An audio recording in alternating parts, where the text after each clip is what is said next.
পরিচালক ঋতুপর্ণ ঘোষ এবং রাইমা সেন একটি নাটকের মহড়া দিচ্ছে স্টেজের উপরে। পরিচালকের নির্দেশে ডিওপি মায়াবী আলো তৈরি করেছে, অসাধারণ এক পরিবেশ সৃষ্টি করেছেন ডিওপি পরিচালকের নির্দেশে। তারা এক মনে একটা নাটকের মহড়া দিচ্ছে।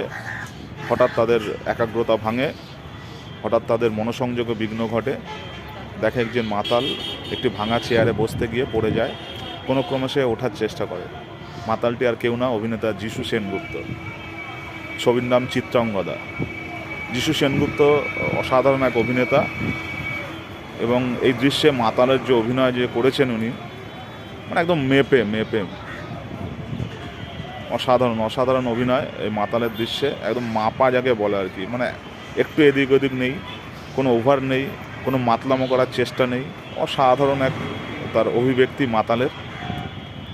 ছবির নাম হচ্ছে চিত্রাঙ্গদা, পরিচালক ঋতুপর্ণ ঘোষ, আর অভিনেতার নাম হচ্ছে যিশু সেনগুপ্ত, যিশুদা। এই মাতালের চরিত্র বেশ ভালো লাগে, আর লাভ এক্সপ্রেসের রুদ্রদার চরিত্রটা খুব ভালো লাগে। অসাধারণ অভিনয় ছিল, সেটা একটু লাউড ছিল, কমেডি ছিল, কিন্তু যিশু সেনগুপ্তের এই যে অভিব্যক্তি মাতালের অসাধারণ লাগে। আপনিও জানান যে কোন অভিনেতার মাতালের অভিনয় আপনার খুব ভালো লাগে। ধন্যবাদ।